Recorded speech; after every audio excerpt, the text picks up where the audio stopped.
ये आकाशवाणी रायपुर है। छत्तीसगढ़ी समाचार बुलेटिन के संग किरण वर्मा के जय जोहार।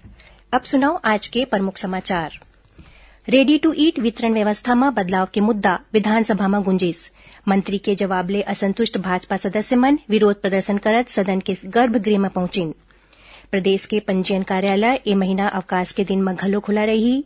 महानिरीक्षक पंजीयन ह जम्मू जिला कलेक्टर मन ल पत्र जारी करिन और बीजापुर जिला में आज सुरक्षा बल मन संग हुए मुठभेड़ में 3 लाख रुपया के एक इनामी माओवादी मारे गए हैं। अब समाचार विस्तार ले। राज्य विधानसभा के बजट सत्र के 5वां दिन आज विधानसभा में रेडी टू ईट वितरण व्यवस्था में बदलाव के मुद्दा गुंजिस। प्रश्नकाल में भाजपा सदस्य रजनीश कुमार सिंह डाले पूछे गए एक सवाल के जवाब में महिला और बाल विकास मंत्री अनिला भेड़िया बताइन कि मंत्रिमंडल के निर्णय के बाद रेडी टू ईट वितरण व्यवस्था में बदलाव करे गए है। ओमन किहिन कि ये व्यवस्था 1 अप्रैल ले लागू होही। एमा विपक्षी सदस्य मन ह आरोप लगाइन कि रेडी टू ईट के काम महिला स्व सहायता समूह मन ल लेके उद्योगपति मन ल दे जाथे। एकर बाद मंत्री के जवाब ले असंतुष्ट भाजपा सदस्य विरोध प्रदर्शन करत सदन के गर्भगृह में चल दिन और फिर विधानसभा के नियम अनुसार खुदे निलंबित हो गए। आज प्रश्नकाल में पूर्व मुख्यमंत्री डॉ रमन सिंह बोधघाट सिंचाई परियोजना ले जुड़े मामला उठावत ये परियोजना के धीमी गति ल लेके सरकार ल घेरिन। डॉ सिंह किहिन कि मुख्यमंत्री ह 3 साल के भीतर ए परियोजना ला पूरा करे के बाद सदन में कहे रहिन, लेकिन 3 साल ले ज्यादा समय बीते ऊपर डीपीआर घलो नहीं बन पाए है। डॉ सिंह ए महत्वपूर्ण विषय में चर्चा कराए के मांग करिन। एमा विधानसभा अध्यक्ष डॉ चरणदास महंत व्यवस्था दिन कि आने वाला दिन में ए परियोजना के अद्यतन स्थिति ऊपर सदन में आधा घंटा के चर्चा कराए जाही। प्रदेश के पंजीयन कार्यालय ए महीना अवकाश के दिन में घलो खुला रही। इस संबंध में महानिरीक्षक पंजीयन ह जम्मू जिला कलेक्टर मन ल पत्र जारी करे है।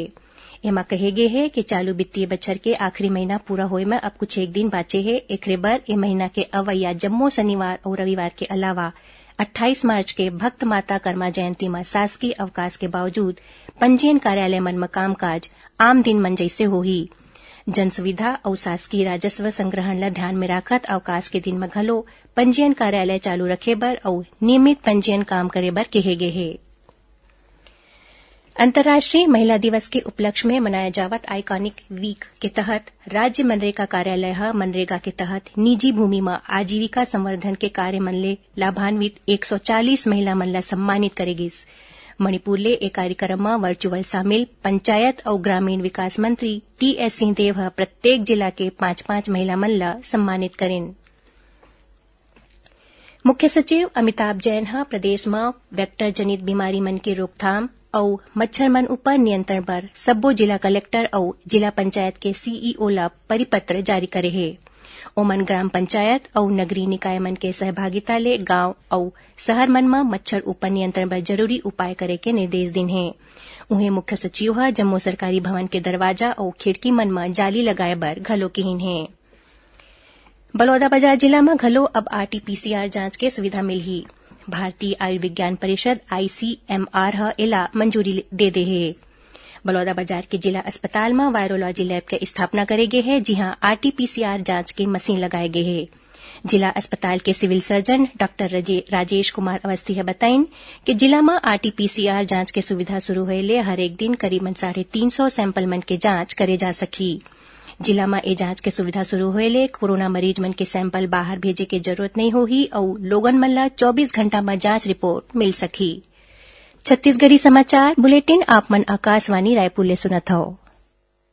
छत्तीसगढ़ के खबर ले है आपके वास्ता और खबर के विश्वसनीयता ले है हमार वास्ता। आकाशवाणी समाचार रायपुर के प्रादेशिक समाचार बुलेटिन के संगे संग हमार समसामयिक कार्यक्रम आप रेडियो के संग अपन मोबाइल में घलो सुन सकत हो। आकाशवाणी समाचार फेसबुक, ट्विटर और यूट्यूब में घलो हावय। हमार फेसबुक पेज हरे Chhattisgarh news on AIR, Twitter handle CGAIR news और हमार यूट्यूब चैनल हरे छत्तीसगढ़ AIR न्यूज। तो अब रेडियो के संगे संग आपके मोबाइल के माध्यम ले हम आप तक पहुंचत हन। छत्तीसगढ़ के हर खबर पर सुनत रहो आकाशवाणी समाचार। अब आगू बढ़बो 5 समाचार को ती। बीजापुर जिला में आज सुरक्षा बल मन संग हुए मुठभेड़ में 3 लाख रुपया के एक इनामी माओवादी मारे गए है। उन्हें मुठभेड़ के दौरान माओवादी मंडाहा ले करे गए आईईडी विस्फोट में एक जवान घायल हो गए है, जेकर उपचार जिला अस्पताल में चलत है। हमारे संवाददाता बताइन कि डीआरजी और सीआरपीएफ के संयुक्त टीम आज तड़के कैका, मोसला और कडेर कोती गश्त में निकले रहीस। यही दौरान नेमेर थाना क्षेत्र के कैका और मोसला के बीच जंगल में माओवादी मन सुरक्षा बल मन ऊपर फायरिंग शुरू कर दिन। जवान मन डाहर ले करेगे जवाबी कार्रवाई में एक इनामी माओवादी मारे गिस, जेकर शव बरामद कर ले गे है। मृत माओवादी के पहचान नेशनल पार्क एरिया कमेटी सदस्य और सेंड्रा LOS deputy commander Ritesh Punem के रूप में हुए है। सुरक्षा बल मन मुठभेड़ में और माओवादी मन के मारे जाए की संभावना जताए है। बाद में घटनास्थल के तलाशी के दौरान सुरक्षा बल मन मौका ले एक राइफल, 5 जिंदा कारतूस, कार्डेक्स वायर, टिफिन बम समेत दैनिक उपयोग के सामान बरामद करे है।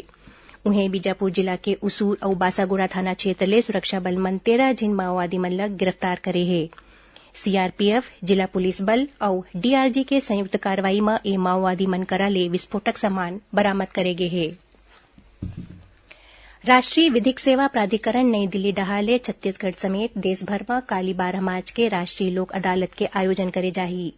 लोक अदालत में विशेष रूप ले भाड़ा नियंत्रण, चेक बाउंस, आबकारी विधि, सिविल विधि, जलकर, भूमिकर समेत आने मामला के निराकरण करे जाही।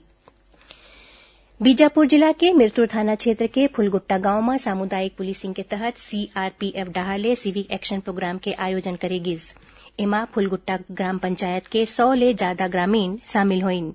ए दौरान सीआरपीएफ के कमांडेंट रजा हैदर सिविक एक्शन प्रोग्राम के तहत बने सामुदायिक भवन के उद्घाटन करेन। ओमन ग्रामीण मन शासन डहाले चलाए जावत आने जन कल्याणकारी योजना मन के जानकारी देवत सुविधा मन के लाभ ले बर किहिन। कार्यक्रम में स्थानीय लोगन मन और लइका मन ला दैनिक उपयोग के वस्तु, खेलकूद सामग्री और रेडियो सेट बांटे गिस। सूचना और प्रसारण मंत्रालय के प्रादेशिक लोक संपर्क कार्यालय रायपुर डहाले बिलासपुर जिला के रतनपुर में आजादी के अमृत महोत्सव विषय ऊपर आज ले 3 दिन के मल्टीमीडिया चित्र प्रदर्शनी के आयोजन करे जाथे। प्रदर्शनी के मुख्य अधिकारी शैलेश भाय बताइन कि प्रदर्शनी में ईस्ट इंडिया कंपनी के भारत आगमन ने लेके आजादी मिले तक के दुर्लभ और वास्तविक चित्र मन प्रदर्शित करे गे है। एमा छत्तीसगढ़ के 26 मुख्य स्वतंत्रता संग्राम सेनानी मन के काम घलो दर्शाए गे है। प्रदर्शनी के दौरान निबंध और रंगोली जैसे स्पर्धा मन के आयोजन करेगिस। संगे संग जागरूकता रैली घलो निकालेगिस, जेमा स्थानीय स्कूल कॉलेज के विद्यार्थी मन बढ़ चढ़ के हिस्सा लेन।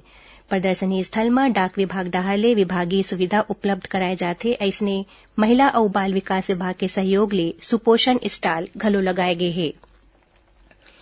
साहित्य अकादमी और छत्तीसगढ़ संस्कृत परिषद डहाले राज्य के संस्कृति विभाग के सहयोग ले काली 12 और 13 मार्च के रायपुर में लोकतंत्र के पक्ष और साहित्य विषय में संगोष्ठी के आयोजन करे जाही।